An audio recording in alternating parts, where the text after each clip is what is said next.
3 men are behind bars right now, arrested in connection to a mass shooting in St. Paul. This is the largest in recent city history. This is video that was taken moments after gunfire riddled a food hall on busy 7th Street. One young woman was killed. 14 more people were wounded in that shootout. We are learning more right now about the victim who lost her life. Friends say this is her, Markeisha Wiley, a beloved animal care worker. One close friend told me that Markeisha was magnetic, and she is being remembered for being bright, joyful, and supportive. All of this happened just after midnight at the 7th Street Truck Park. Anyone who has gone to a wild game or a concert is familiar with that part of town. It's a popular area just 1 block from the X. This is nothing short of a tragedy. We had people in the city of St. Paul out on a Saturday night having a good time. And we had other people who decided to pull guns with reckless disregard for human life and pull the trigger over and over and over and over again. The WCCO team has been talking to police, witnesses, business leaders all day long. And a word of caution here, some of the information and the imagery is not suitable for younger audiences. We're going to begin right now with our coverage with David Schumann. He spoke with a man who was actually face to face with the gunman and some of his victims. But first, David, the mayor just finished speaking. What did he have to say? Yeah, Susan Elizabeth, we're outside City Hall. We just finished speaking to the mayor a couple minutes ago. He hasn't spoken to any of the victims' families yet, but he pointed to last night's tragedy as a reason why public safety reforms have to continue to be pursued. The reason we're so shocked and appalled and heartbroken anytime something like this happens is because we're not used to things like this happening in our city, and because we don't accept things like this happening in our city. And that's why our police officers show up as quickly as they do. We'll play the mayor's press conference in its entirety on CBSN after this broadcast. Earlier today, though, I did speak to a man who was at the bar last night celebrating a friend's birthday. He says the gunshots started suddenly, without warning. There was no commotion, no argument, no fight that he knew of. Next thing, everybody around him was dropping to the floor, so he did too. He heard more than one person yell out, "I'm hit," and in fact, the woman who died was right next to him on the ground. Today, the man was watching the Vikings game, but after getting no sleep last night, it was no ordinary Sunday, of course, as his mind was still on the frightening ordeal. There was no words, I was just glad that I was able to make it home to my kids at the end of the night. So that's the only thing I was worried about. It was like a scary situation. Some people were unfortunate to make it, but I'm glad that most people that were hit are going to make it home. He told me that he was happy to hear about the 3 arrests because the victims and their families deserve answers and justice. He's also now questioning whether he's going to continue to go out and socialize in that area. Yeah, very fair question. Thank you so much, David.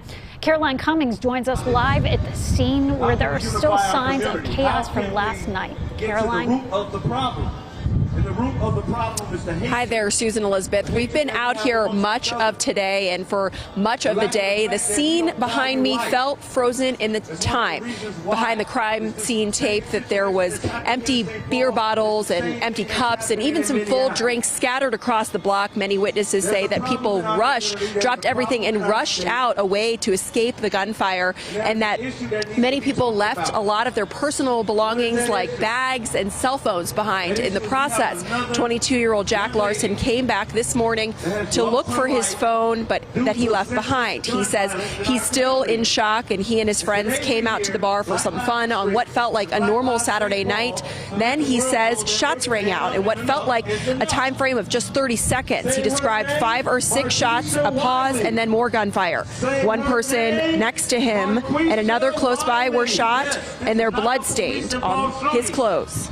I'm shook up, I'm not gonna lie. I mean, it's not every day you are in a bar that gets shot up.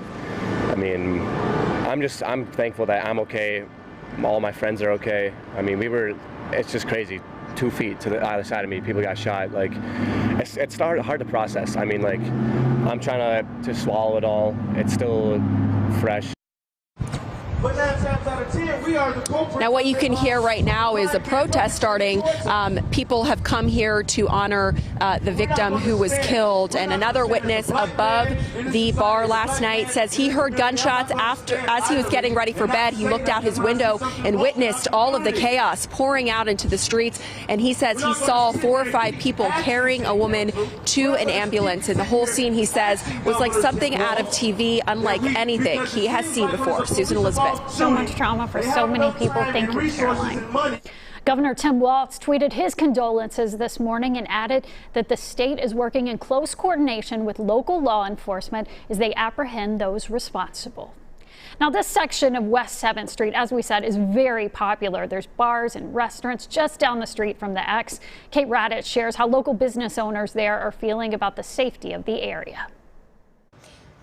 I've been going into businesses up and down the block here, just talking to business owners about how tragic this shooting is, not just for the loss of life and the people that were injured, but they were saying how they're concerned. They're concerned about the safety of this city. I talked to the owner of McGovern's Pub on the corner here. I asked him if he thought maybe people would be too afraid to come to downtown St. Paul. You know, I don't know. I thought about that too. I don't know how it will affect my business or any business on the avenue. Obviously, this is the season where the XL starts booking a lot of things, obviously with the Wild, and then with all the concerts and other activities that go on. So do I think that could be a concern? Yes. People have been coming by just to see the aftermath of what happened, and I've heard from several people that they had just been there the night before or last weekend, saying that this is a very popular bar and restaurant, and of course so grateful that they were not there last night. Reporting in St. Paul, Kate Raditz, WCCO 4 News. Now, this is a big story. We know that you count on WCCO and CBS in Minnesota to deliver the latest. We want you to know that right now the news team is making calls and working on new angles.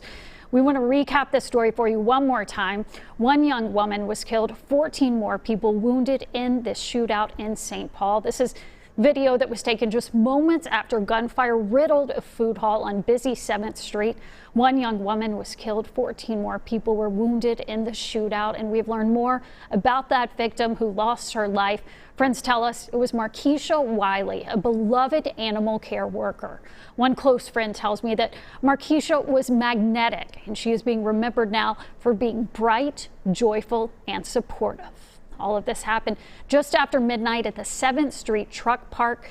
Anyone who has gone to a Wild game or a concert is familiar with that part of the town because it's just right down the street, 1 block from the X. Now, we've reached out to the police chief in St. Paul, Todd Axtell. He told me that he is not speaking publicly today, but plans to tomorrow. He wrote on his Facebook page that he spoke with the victim's family and they are devastated. He vowed to bring them justice. You can count on us for continuing coverage on WCCO at 10. Plus, we are going to update our stories on CBS in Minnesota and WCCO.com. If you have a question or video to share, you can send it to tips@WCCO.com.